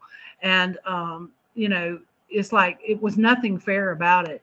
And I don't need to have some big bulldog with me just to be drinking by myself or listening to the band or whatever. I was just really believing in what grandmother said, that you can be who you want to be at any time in any place. And that was very offensive to people, a lot of men, because I wasn't going home with somebody at night. That was the problem. I was not going home with somebody at night. And so, it just dawned on me that I'm sufficient unto myself.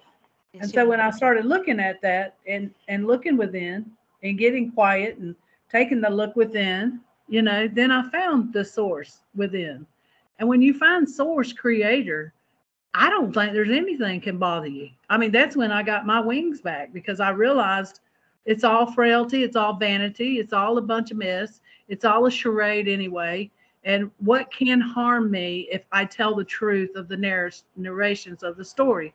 Because Amber said, call it oral truths, Mom, because you're telling the truth, and it is an oral tradition passed down from your great grandfather to your grandfather Yes. to your aunt to you. And the way I talk is how I've always talked to people out in the world. I've just never done it on a mass media kind of thing. You know what I'm saying?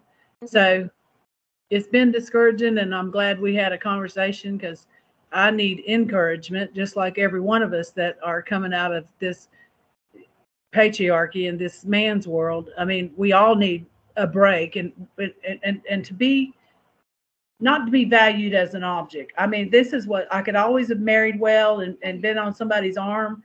I could have had that kind of life back in the day, but I didn't want it because it seemed just seemed whorish to me. And it seemed whorish sorry, Aunt Carol, but it seemed to me as if I was trading a piece of myself just to have the Right. clothes or the car or something like that. And because men had taken that from me as a child and just stole that from me, I never wanted anyone to feel so free that they could just come take something from me. And it made Right. me very much stand up for myself kind of person. You know what I'm saying? But now's the Yes. time for us to do that. I see videos of women shopping over there in a Muslim country, and they're shopping by themselves, and men walk by and slap them upside the head. You know, it's on video of some of these stores. Like, if she doesn't have a man with her, an uncle or a brother or somebody with her, you know, there she's just subject to being whatever. And I just think that is horrible. I don't know what kind of world this is if a woman can't even go shopping, that she's not slapped upside the head because she's out in public by herself. And I'm not trying to change the Muslim world. I think I like their beliefs because one of the things I like about them is they don't go proselytizing. They're not knocking on your door like some people Nope. trying to save you. Yeah. They do respect if you have a belief system that you Absolutely. honor your belief, and they are good people. Like you and I talked about it once before. They are good people. I've met so many of them that are kind and thoughtful and Yeah. intelligent, and Yeah. it Well, just it's not, you know what, because it isn't about Muslim, and it really isn't about, I mean, I guess it is about Christianity for like the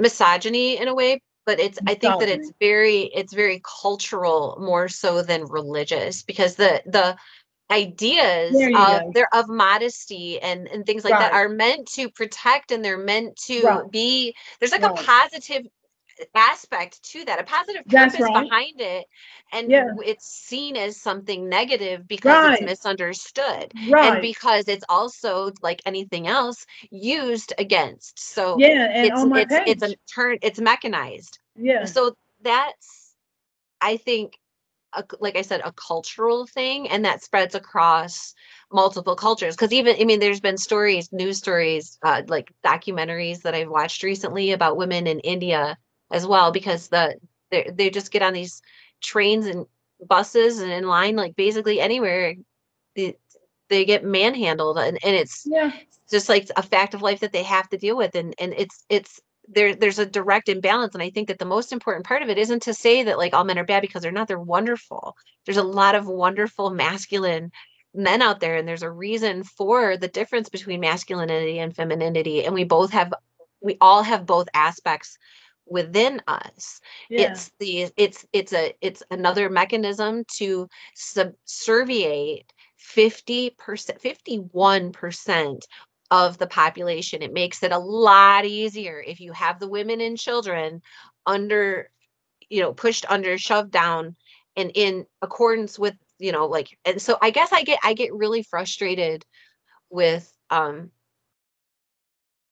was gonna say, I get really frustrated with women who encourage and um, reinforce this kind of a thing, because I think that they're just giving their power away, and it's, but that like I said, for me, that's personal thing. I mean, yeah. I'm Well, it's like they don't know the real world. They don't know the real life. They're living in some other picture that they've granted themselves some freedom in. And, like I've told you the story about me and homelessness and being on probation and going in and telling the lady, I'll pee dirty for you. Please put me in jail. I was tired of just, I needed a place to be. And how this woman went and came back and said, oh, we can't violate your probation. There's no remedy for women. There were for men, a halfway house and right. detox for men. But she cried and I cried, and I'm sure there's a written record of it, that there was no way she could get me off the street. And, next time bring money, have an address, and come clean. And I drank, I had drugged, and, I was telling her, please just let me get in a cot tonight. And then it dawned on me, no, they want you pregnant. They want you having babies. They want this economy moving on cheap labor. It all goes back to cheap labor. I mean, we Yeah. can't even begin to have a conversation if you're not talking about cheap labor. Because And if you're they saying can the keep, yeah, and here's the other thing. I watched a special about resilience and women, and I loved It's on YouTube.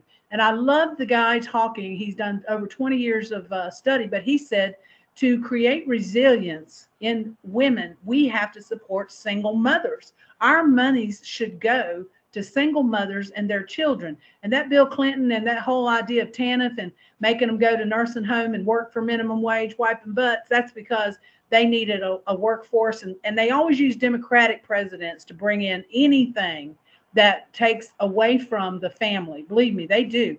Obama took away food stamps. He cut I think it was $1 billion in food stamps after the economy crashed. But you didn't hear that because he's a black president, but honey, he did. He cut food stamps. And so, as a mother on food stamp and as a mother in housing, I would have preferred to have been home those nurturing years that my children needed a stable. We wonder why there's Ted Bundys and these psychopaths. They know what creates psychopaths. They can create these people with the type of trauma that they insist and put upon children. That's why they want them younger and younger in schools. They know how to do this. And another thing no one talks about, and you won't hear on the news, crime is at the lowest rate it's been in over 30 years. In the last 20 years, in New York City, murders have dropped and burglaries, assaults, everything's dropping. Why? Because you had Roe versus Wade in the 70s. In the 80s, people could decide whether to have a baby or not. And these women that couldn't afford a baby or couldn't finance or didn't have a husband to help raise a baby, they decided not to have babies. So what you have now is a generation that is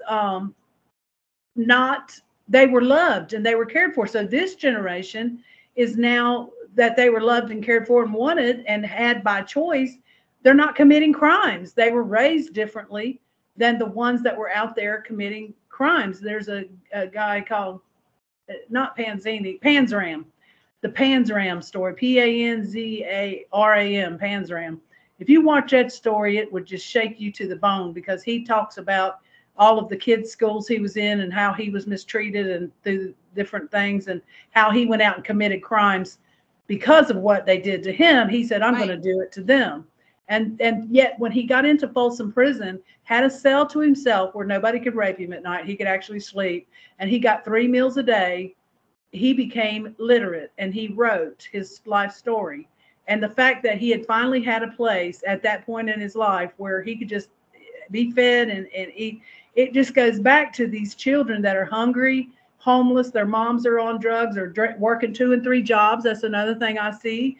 My daughter did it. My daughter had 2 jobs and was selling Avon, 3 jobs, and she was not home for her son in his very, very, very formative years because she was working.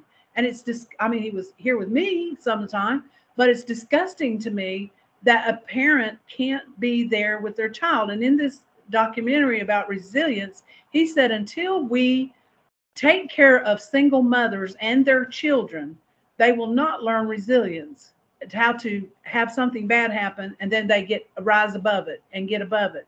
Because the thing is, that's a learned behavior.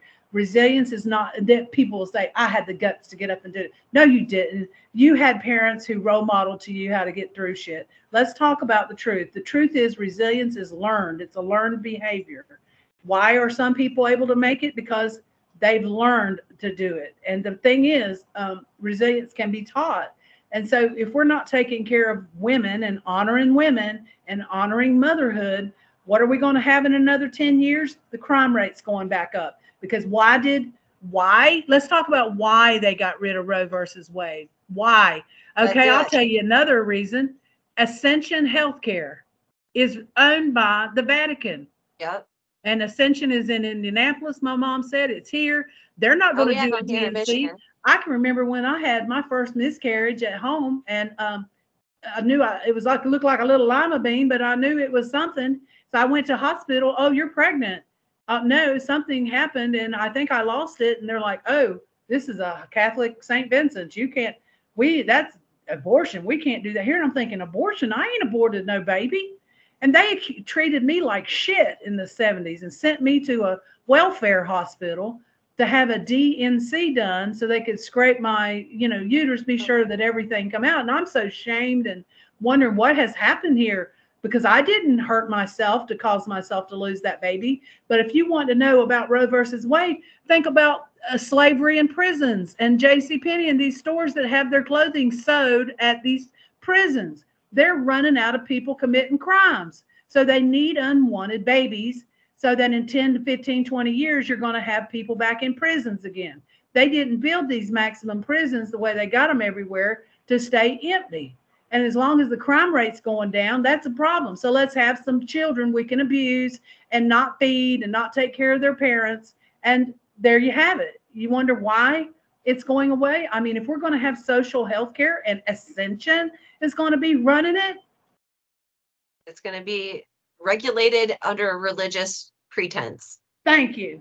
And so and here's the thing too. I looked it up now. I looked it up. They act like there's no affiliation with it, but it is, because it'll say St. Vincent's right under there. Yep. It's a for-profit. It's for-profit. Yep. What the hell are they doing? Why is the churches in the for-profit healthcare system? So they can have more souls to save. I never could figure that out. When my sister and them run down there and got baptized, did they save a soul? Well, what part of that was that saved? What was that? What happened to it? And then now that you're out here struggling and you're homeless or whatever you're going through, why ain't that soul so important? It's like these Jehovah's Witnesses come one time and said, well, if you come to the meetings, your husband will come. I said, how you know that? And well, he came to the meetings with the other lady he was with. Oh, really? He did? Yes. I said, well, you know what? If you think it's saving souls is important, yeah. I said, then you come meet with him. Because he's the one soul needs saving. So why don't you come meet with him? They never came to meet with him because his soul ain't important to them. The soul is not important to churches. The person who's going to tithe and bring other people in are important to the churches. This is what's important to them. They need believers. Yep. They need population. They don't need thinkers. They don't want thinkers. No, they want people to follow them. That's the two thoughts. One is, okay, because we're going to talk about Moses and going out into the desert and the people out in the desert and how long they were in the desert. Because, okay, first of all, like that sacrificial lamb thing, God must be the ram, right? God must be the sheephead, Aries, right? And so then during the time of Aries was when we went out into the desert and we wandered around for 40 years. I say we because we're humans and we're all just putting ourselves in the story. So 40 years. Right. So like, why 40 years when it was like a 6-day walk? And like, you know, it's not that big of a desert, really. I mean, it's not the Sahara. So like, what, you know what I mean? Like they're walking through, but it takes a certain amount of time to remove the memory of the previous culture, right? It takes a generation. It takes like a generation gap. So they were out in the desert. What were they doing? Well, first of all, they were removing themselves from the Egyptian ideology. They took the parts that worked for them. So they took the 40 laws of Mott, which are actually like non-confessions, like I have not lied, I have not killed, I have not done these things, right? She's saying, I am a pure person. I have not done these things. And there are lists of offenses, and there are 40 of them. And so then Moses goes up on, he's the prince of Egypt, right? He was saved when all the firstborn sons were being killed. All the Hebrew firstborn sons were being killed, the Israelites. So then this princess finds him, takes him in, he's raised as an Egyptian. And then he leads the people out into the desert, and he goes up on top of the mountain, and he comes down with these stones that have 10 commandments on them. Well, those commandments are reflective. They're 25% of the 40 laws of Mott, but instead of non-confessions, now they're a commandment. Rather than saying, I have not done this, rather than a self-assessment of one's true nature and character, right? An ethical being. Instead, it's a commandment brought to you on high. You will not do these 10 particular things that suit us well, that will now put you in this new category. So Grandpa remembers these things. Grandpa remembers these things from Egypt because these are the 40 laws of Mott that grandparents were raised with. Yeah. And the parents remember them, but they're only getting repeated these 10 things. So when they say these 10 things, they remember the other 40 things, but they know that those things are saying, I didn't do that, and I'm commanded to not do these 10 things. Now their kids, well, that's the law. They don't remember the 40 laws of Man. Yeah. They don't remember the non-confessions. They don't remember the taking responsibility and the accountability. Yeah. Now they just remember that they're not supposed to do these 10 things. And while they've been in the desert, what have they been doing? Hey, they've been reproducing. And the idolatry, right? Like he comes down and they're worshiping this calf, this golden calf. Okay, first Mhm. of all, they weren't the idea of idolatry under Christian understanding is so ridiculous to me. They were not worshiping the calf. The calf was an effigy of the goddess Hathor. And she was the mother goddess and the celebration goddess and the goddess of fertility. So while Yes. they're out there in the desert, they are worshiping the goddess of love and they're having a good time and they're reproducing. And he comes down and he sees this and he says, you will not celebrate this. You will Yeah. not celebrate the mother. You will not. It is not something to be celebrated freely. It is an obligation Well, that you you are got to realize too, they were to do. coming from the age of Taurus. From the 2000 years, every 2000 years, there's a systems change, Connie. And Taurus, though, yeah, exactly. Taurus, Hathor. yes, Hathor is the goddess with the cow head. For anybody who doesn't know, so she was the time of Taurus, yes, the symbolism that you see, right? yes, And that's yeah, that's when they started doing the genetic engineering, basically, where they said like this is the blood of the specific kinds of cows that we want. This is the specific kind of grain that we want. And this the right. specific kind of human that we want. And so they're cast out into the desert with this specific kind of human that they want. And they reorchestrate the laws of self and they turn them into commandments and they demand this of you. And now they have an army. Yeah. Now Well, they have an that's army. what they were doing was breeding warriors. They couldn't just go into Jericho or any of those lands in Palestine and just take it. They No, had to have warriors and they raised those. This is why it says, the don't waste sign your of seed on the purity. ground. Have a baby. Don't lay with men. Have a baby. Lay with a woman. So, I mean, all of that was for the purpose of raising up an Roar. army. And Yes, that's because it why was the time of purity. vengeful, prejudiced, jealous God, angry God, spiteful Yes, God. But yes. Jesus came to say that God is love. That they didn't That's want to hear Pisces. that. They didn't want to hear No, that. They did not want to hear that. no. Because what is that? It's kind of what you're talking about it, the loving of the life and of the giving of life. And Yeah. what he say? I came to give life and give it more abundantly. I mean, Hmm. they've had their reasons for saying they're chosen people, and I'm not saying they ain't chosen. They chose themselves. Who cares? I'm not against any organized religion. People can think whatever they want to think about me, but I'm not against anybody or any organized religion. I'm just saying, find out where it came from. Find out what has happened. If one God's city God was fighting another city's God over some grain, how did we get to this one God? And then from that one God, how did we get to one son that saved everybody? And I say it done a lot of good. I mean, because 2,000 years ago, they were sacrificing babies and sacrificing people. And if in 2,000 years mankind learned not to sacrifice each other, Mayans and whoever else sacrificed human beings, well, they learned something in 2,000 years from Jesus Christ. But what in the world are we going to have in the next 2,000 years? That's kind of what you and I are talking about, because there has to be something else. And if it's always been about labor and economics, I don't know where it's going. I just know people have gotten ugly. I've been real discouraged. I want to do the story, but I want to do it in the context that people need to understand why there's cycles of time and why these movements pop up. They come out of think tanks. It's not somebody has a great idea and they get a bunch of followers and then they have a Earth Day and we're just going to save the Earth now. Or, oh, Greenpeace. No, these come out of think tanks. These come out of planned ahead. I mean, They're contrived. they never save. They never ever ever solve a problem. Like Right. the ERA, the women's right, feminists, just like civil rights. It was not completed because why would we need Black Lives Matter? We needed it because it's not over yet. But they're never going to solve those kind of problems. That's why I talk all the time about us. having these conversations and us deciding in our own community that this is how we will live and treat each other. Right. You can serve whatever God you want, but on the download, when we're here talking, hey, what size is your kids in now? Oh, I got a set of shoes that'll fit them. Let me bring them Right. to you. Can I pass them on to you? Because in the old days, that's what they did in the wagon days. They met at the fall festival.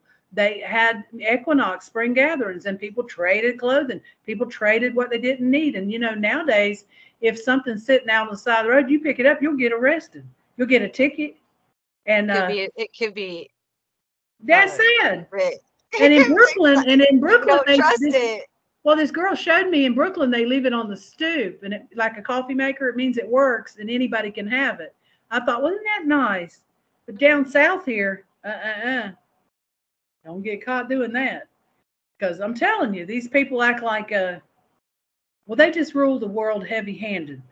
And at a point, it reminds me of the Baldwin Felts thugs. And somebody came on my page and said unions were thugs.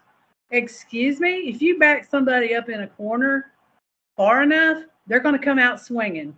I don't care who you are. This cat, you back her ass up in a corner? Yeah, sorry, Aunt Carol. She's going to come out swinging, and the cat's going to win. Because grandfather used to say, right is might. And right is might. And they may not like you, and they might kill you, but right is might. That's why they couldn't destroy Martin Luther King. He was right. He had a dream.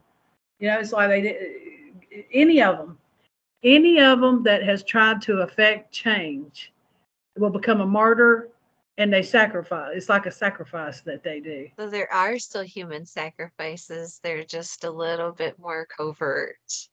Yeah. Well, they do it on purpose because they want to see the reaction. And many artists, we're getting off topic here, but many musicians are killed because they can make more money on their records after they die. I mean, I hate to say that, but the insurance is just crazy that they make money off of death. That's crazy that you say that, because I have a friend who's They do. just to keep it vague, I have a friend who was a musician who had troubles with the government in the early 80s because he was spreading peace and love. And again, they followed him around like a stray cat for the whole rest of his life and messed with him. And so when people, because you've been messed with, I've been messed with, when you try to explain to people what your experience has been, you sound kind of like crazy. I feel like I'm sounding kind of crazy.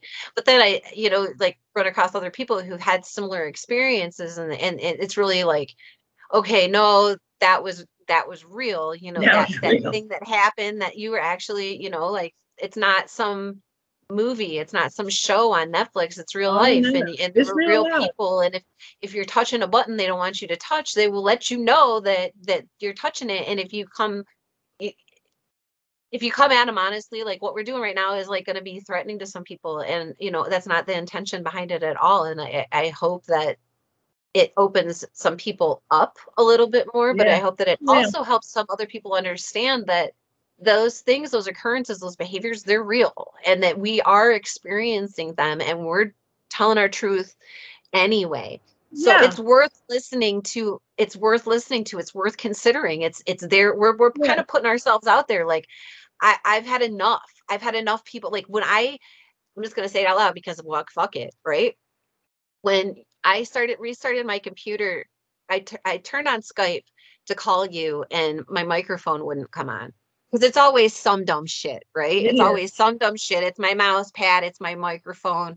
It won't, it just won't let me push a button. You know what I mean? Like there's things. So I turn off the computer and I restart it, and I get those silent window flashes. They all come on, and then my microphone will come back on, but I have to go through and like retell everything to come back on, because I've had people in my shit, or remotely stealing Yeah. my screen, remotely taking stuff off. I mean, and then you're like, people are like I'm a paranoid person, or I'm just complaining about it, or aren't they tired Yeah. of listening to me? And it's like, well, I'm not going to just sit down, and I'm not going to shut up, and I'm not going to stop doing what I'm doing, because I have a purpose behind it. There's a reason for it, and it's not for me.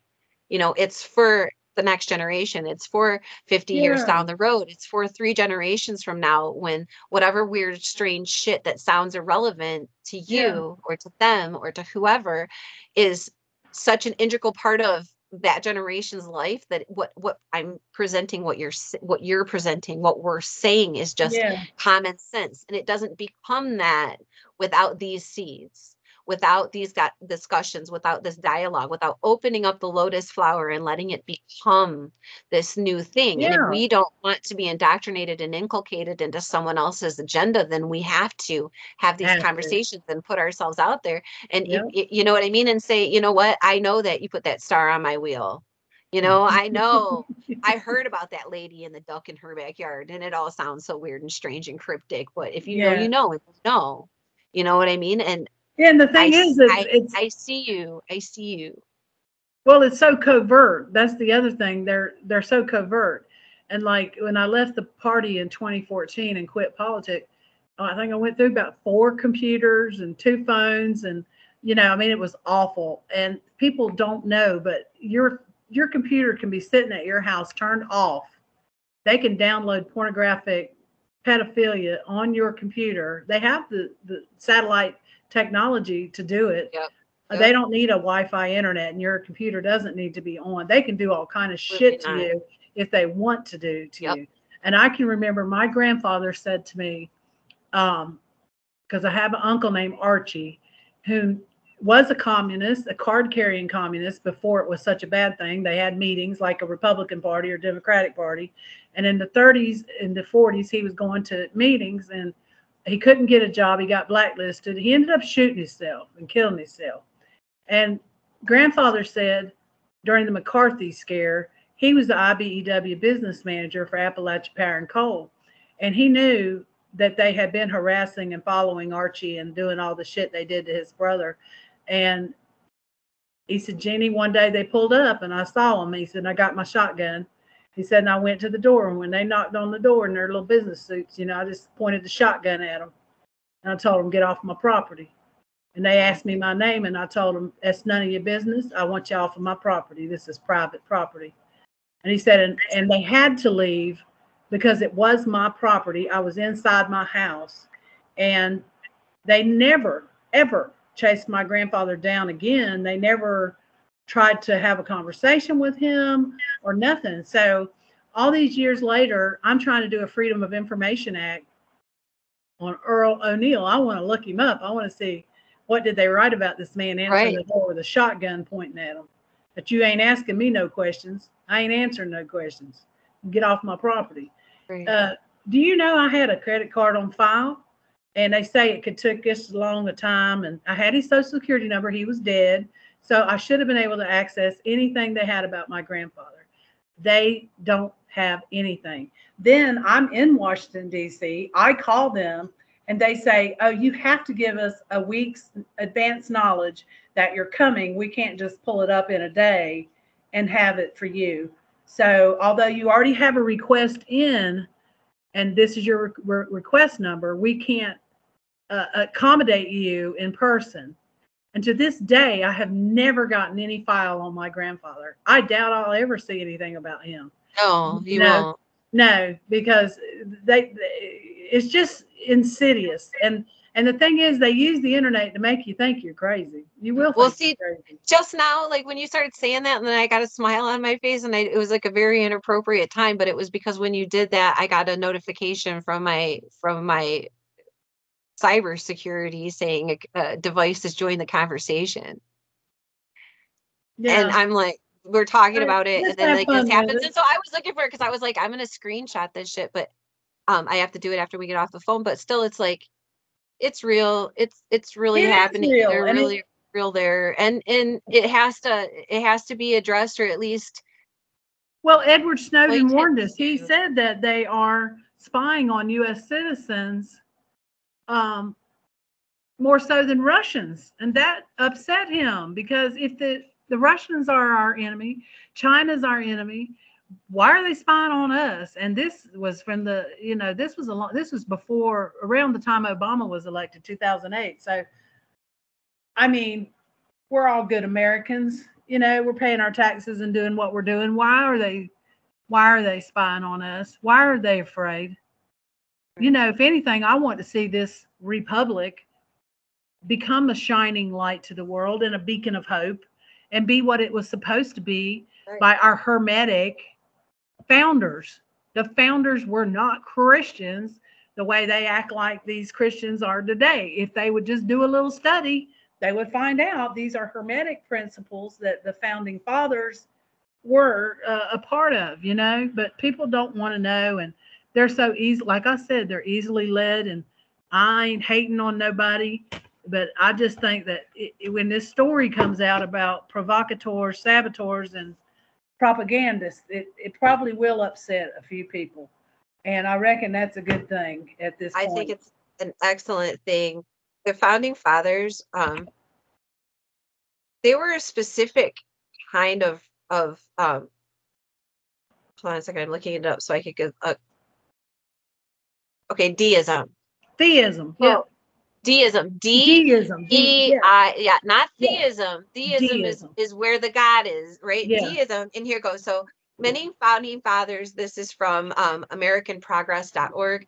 Many founding fathers, Washington, Jefferson, Franklin, Madison, and Monroe, practiced a faith called deism. Deism is a philosophical belief in human reason as a reliable means of solving social and political problems. Christian deists do not worship Jesus as a God. However, there are differing views concerning the exact nature of Jesus, as well as different levels of hewing to traditional Orthodox deistic belief on this issue. Founding fathers did not believe that God had a hand in anything. They thought that it was you that had your hand in the pot. It was you who was stirring the stew. And so you were the one who was responsible. And that's why they said, we don't want religion in our government. There was a separation of church and state. And so when you put religion into a context of government, you are violating your own constitution. If you were an American citizen, you were going against. And so these are the things. It's like, we're talking about facts here. We might have just said a whole bunch of stuff that people don't want to hear. We might have said a whole bunch of stuff people already know. But whatever we said, it was facts, or it was our own experience. It's legit. Okay, it's legit. Yeah, just go pause it and go look it up. That's all you got to do. You want to know if the Sumerian city had its own god? Pause it, go look it up. We're not telling you about Ma'at and a cow goddess. Pause it, go look it up. Right. I mean, you got Google. I found chicken a la king. Yeah. It was delicious.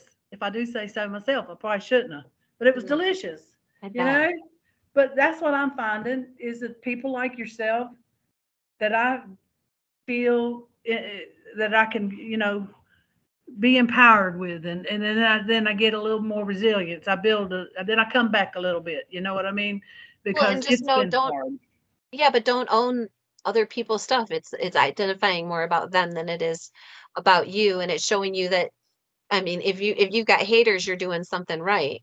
Yeah, but if I got people digging in my computer for shit and following me around and harassing me, I must be doing something right, because if I was full of shit, they wouldn't bother, Yeah, for me, it's like one of the posts had 32,000 comments, and somebody said something like, I don't think you'll ever read this because it has so many comments. For some reason, I saw it.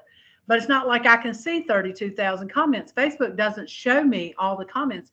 And what bothers me about it is that they are using people who are trolling on that page. And if you watch Snowden, the documentary, or Edward Snowden, watch both the movie and the documentary, you'll learn there are people 8 hours a day. They sit there on computers with fake IDs. And even if you block them, sometimes it'll say block other profiles they create. Yeah. And so then these people are working for the government, and they're just working, and they're just going around just keeping talking points. They're using talking points that they've been given. And, I don't want them to drink the water. I do want them to try to get the apple, because in there is a page somewhere. There's a person who loves their country somewhere in there listening. Like Snowden said, at one point, he's 4 or 5 generations out looking at people's contacts to find some terrorist. And he's Right. listening to a woman telling her daughter that she has cancer. And they're crying. And it's such a touching, sad moment when he realized, what in the fuck am I sitting here listening to? What a value to our state national security is this? You know, Right. I mean, he started to question. And that's all I want people to do. Just question. Just question. Where are you in this world? What are you? What are you? And you'll find the answer. It's within you to find this. If it was not easy to be found, there would be no such thing as a seeker. You don't need a prophet to tell you. You can find it yourself. If you sit with yourself long enough, you'll find it yourself. And then that is a revelation unto itself. You know, that is something. And all I can say is these people, with the amount of comments they can make, they just control the conversation. And they're trying to make my page out to be something it's not, which is Christian, fundamental, gun rights. And I've never said one way or the other, although they've approached me and said, your people knew you needed guns. Why don't you could be Joan of Arc? You could talk about guns and how come you need guns? I'm like, son, here, there's always a bigger gun. And it's generally the government that owns the bigger gun. So you can't tell me that if I own a bunch of guns that I'm safe from Uncle Sam. That's not going to happen, you know, because it's just stupid reasoning. But violence, they know how to deal with. So if they can provoke you to violence or buying guns and arming up and thinking that the world is going to end very soon and keeping you afraid that there's scarcity and not enough, then you cannot enjoy the abundance of life that's here right now, ready for your attention. It's just waiting. It's a beautiful world. But they have us so convinced that we are each other's enemy that, you know, this is why I hate those people on my page trying to control the narrative, which is what they're doing. They're just which is what your next story is about. The yeah, it provocateurs, is. the propagandists. Yeah, it is. And I have a few more stories after that. And in a way, if people don't go to YouTube and to the Jeana Brown or Creators of Radical Compassion, you can find it. Shaq Rouster's one, get the women and children out, getting the widows out. Nail blankets. Nail blankets. Because you really, your stories, I mean, they really illustrate they build a reality. Yeah, and they build on each other. Yes, People wonder why I haven't told any stories about Blair Mountain yet. Oh, well, you don't know the story of how they got pushed in a corner. You don't know the stories of how they were beat and how they were treated before they ever got the Union. If you don't know what happened first, why should I be telling you about what happened that you think you know what happened? Right. I'm not about to tell those stories because I think each one kind of builds on another. It's the same way Papa said they learned. He said the first time they blew up their own equipment, they were stunned because they was all going to work, but then they couldn't work. And he's like, oh, but then here come the martial law. Here come all the military and here come all the guns. And they put, posts Gatling guns up on the top of the ridge there coming into Cabin Creek. You could not go in or out of Cabin Creek without Gatling guns pointed at you. You went to work with a Gatling gun pointed at you. But you think you can own a gun and you're going to protect you and yourself and your family? Okay, it wouldn't be long they'll have us back in martial law and we'll be ordered to go to work and we'll have guns pointed at us again. Because if they did it once, they'll do it again.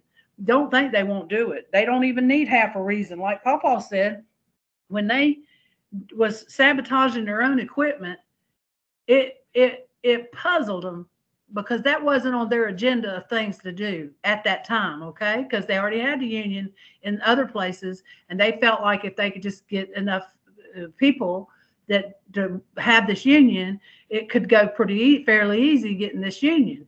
But when they went to just damaging their own property and then saying the miners done it, then they realized this is not going to be easy. This is going to be nasty. It's going to get real nasty real quick.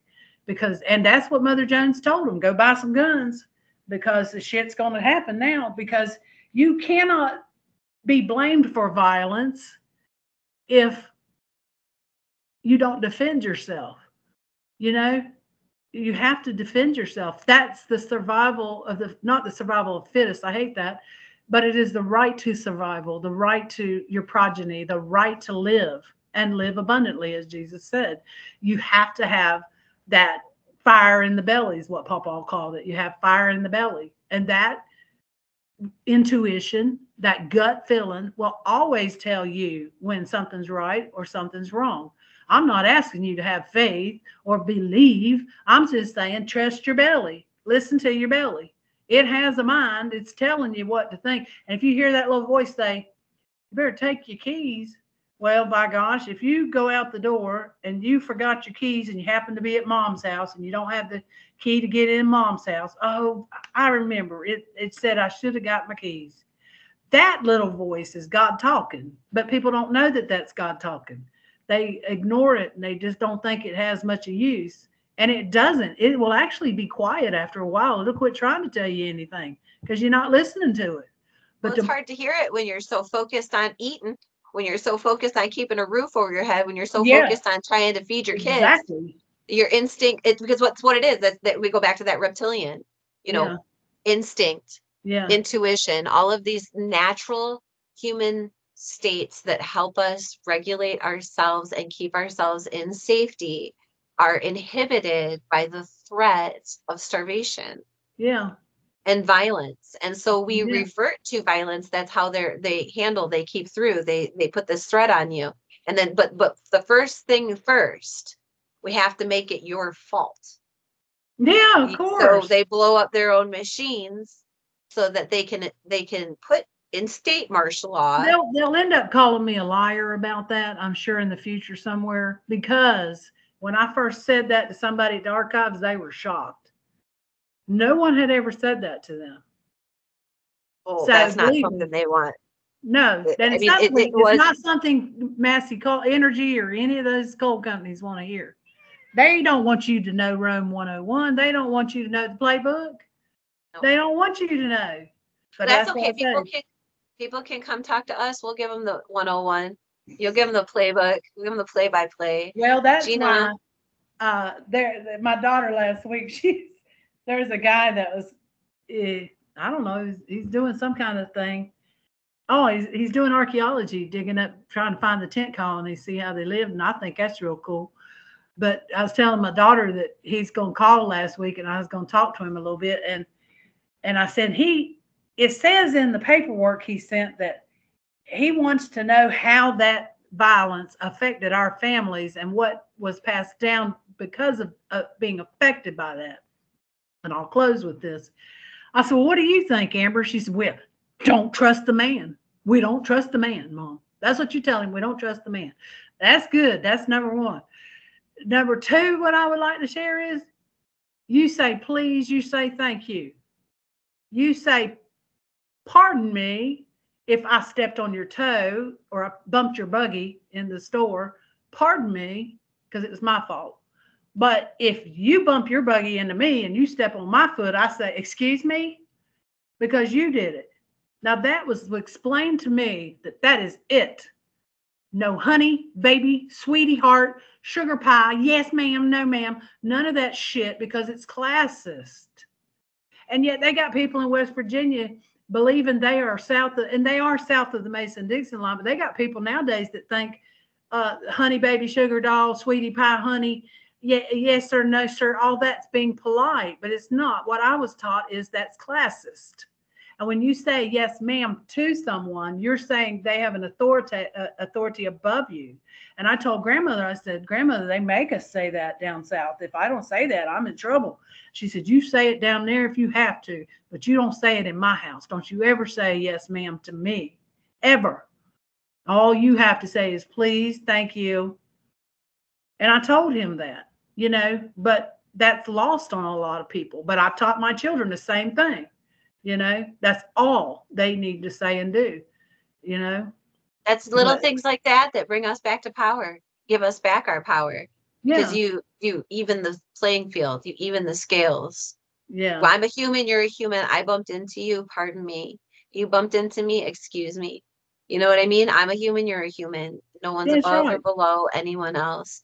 Above, as above, so below. And we are all on an equal plane here. Well, we're supposed to be. We're supposed to be.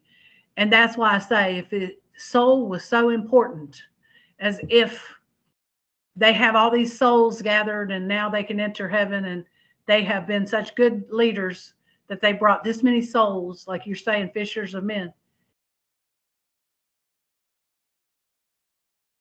Where and why aren't they helping homeless people, vagrants, women that don't have enough to feed their children? Where and when? Why aren't they saving souls who need the Right. saving? They're only saving those that can tithe and pay money to get to heaven. And it's sad. It's real sad because they have really polluted what was good and natural about life by, like you said, those commandments. And, you know, it's like, I think it was Joseph Campbell, one of them said, the Egyptians knew how to live well. Because if you was weighed the feather of the heart, you weighed. If your heart was heavier than a feather, you know you'd done something wrong. So what it meant is the populace knew they had to be light of heart, and they knew it wasn't for them to do. And that's what someone was saying on the page. Yeah, they were saying something about, oh, ethics and morals. They got into a disagreement about ethics and morals. And I said to them, ethic is an inbuilt evolutionary urge in man to do right by his neighbor. Ethic is a way of living that is not really something that's written down, because if a child it does something, it knows when it done something wrong. It already knows it hit the cat and they're in trouble. In other words, people know when they do something wrong. But a moral is something you're told not to do. And if you do it, this is your punishment. But there was a time you could call it the paradise time or call it whatever you want to call it. But there was a time in Egypt, even when they lived by ethic, and they knew the lightness of heart, and they did not harm their fellow man, and they went about work happily. Grandfather said, people want things to do with their hands. No one wants to be idle. This whole idea that people are lazy and don't want to work is bullshit. It is bullshit. No one can sit and look at TV all day long, after day, after day, after day. It is a very few psychiatric problems that may do that. But for the most part, people want work to do with their hands. Yeah. They want to be purposeful. Purposeful. That's our whole purpose is to procreate. Then once you've procreated, the purpose is to continue the lineage. This is why, as a generation, we have grandparents. They don't know why in the animal kingdom they don't have grandparents for other animals. You know that, don't you? You know why we have grandparents? Why do we have grandparents? Because when we was hunter-gatherers, the younger ones would go out and hunter-gather, and the grandparents had to sit and watch the babies. So there was a purpose for the older ones to live a little bit longer, to give the children and the older ones just time enough. So this happened because of being hunter-gatherers. And they also took care of the elder ones. They saw the wisdom in it. They didn't put them in nursing homes. They took care of them. You know, I mean, there were so many other things we can go on about, but they have destroyed humanity, all for the sake of money and the greed. And it has really polluted what they've done with religion. It's polluted. It's very polluted. I don't have answers. I don't know what's going to be, but I am going to tell the rest of the stories. And then, because the kids say, do it anyway, Mama, because do it anyway. Do it anyway, because if you don't, someone even asked me, well, do you have them written down? Hell no, I don't have them written down. If they can put pedophilia pictures on my computer when it's turned off, they can go in there and read every document I write. Oh, he says, well, you should write them by pencil. I said, why? So they can walk right in my house and pick it up? No, it's right here. And when time comes for me to spit it out, I'll put it out there. And, you know, even I wonder if they can read my mind sometime. Because honestly, if the way that they question me about these narratives, they want to know what I know. Right. And I don't know that much.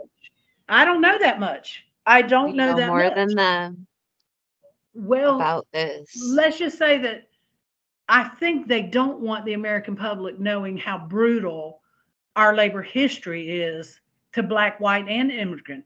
They didn't care if you was not colored, if you was white and poor, you was beat just as bad as anybody else. I mean, a lot of folks ain't going to like to hear that because slavery is a whole nother thing. But you had slavery by another name, and the first slaves that ran away was indentured servants. They were white that ran away here in America. I mean, they don't care what color you are. They are out for their money. And the churches are hand in hand with the kings and queens. They set up the whole system. So I don't think that it can be changed, but it has to transition into something more humane, because I think what Mother Jones said when she said, which that's her picture right there, when she said read and prepare for the coming days, she did not put machetes and guns and pistols and knives in their hands. She said read and prepare for the coming days. That's what I try to tell people on my page. They come recruiting with ideas for violence or come to this and come to that. No, go home and read. You don't know enough. You don't know nothing. If you don't know where these systems come from and you don't know how they operate, how are you going to be effective? You're not. You're not. You have to know. You have to educate yourself. You have to know. Well, thank you for educating us, Jeana. Well, I don't know that it's an education, but it is an experience that I've lived through, learning for myself what was acceptable for me. And I think I've done all right because I've raised two good children and got some beautiful grandchildren. And we're teaching them just what the world is, how it works, and it is not as it appears to be. And unless you're willing to look under the surface, under the veil, it says, see me, know me. Under the veil, see me and know me. Under the veil. Because this veil that they pulled over mankind's eyes, it's time that it's they say a revolution, Jeana. You could be the start of a revolution. Oh, they come to me with so much bullshit. I said evolution. How about evolution? How about let's get rid of that royal, regal, rotten bullshit. Revolution is a cycle, a circle. It's vicious. It's violent. How about an evolution where we're all growing towards the sun? We're putting our perfume out and our flower is blooming like that lily. That's I'm willing to get on board with an evolution, but I'm not willing to be on board for your revolution. Y'all need to change your wording. Yeah, look at it. I will end us on a Bible verse. Okay. I'll end us on a Bible verse. And it's 1 Corinthians 13:12. And St. Paul said, for now we see through a glass darkly, then face to face. Now I know in part, but then I shall know even as I am known. When we look something in the face, you are getting the real of it, right? Now I see through the glass darkly, right? I can only see through the illusion that is presented to me. Yeah. But when I look at it face to face, I can't see it without seeing myself and the truth of myself and the clarity of myself and the clarity of the thing. So just need to be mindful about if we're looking through what lens we're looking through. Yeah. Have we grown satisfied because we go to the church my neighbor goes to? Have you quit looking for God? That's a good question right there. Have you quit looking for yourself? You think that's something 20-year-olds do? They go out looking for themselves? I don't. I love you so much. Thank you so much for sharing your wisdom and love with us today. Yeah, thank you, baby. Don't forget to look at Oral Truths of the West Virginia Mine Wars with Jeana Brown. Check her out on YouTube, Facebook, and what's coming up next, because it's about to get real. Yeah, if you want to come. OralTruths.com. Yeah, I'd love to come speak at your gathering. Call us. Yeah. We'll come. We'd like to come. Oh, yeah. Well, the more the merrier. I love you, Jeana. I love you too, Heather, and thank you for doing this show for me today. I needed the encouragement, and I appreciate it very much. I always learn a lot talking to you. It was my pleasure. Yeah. Thank you so much.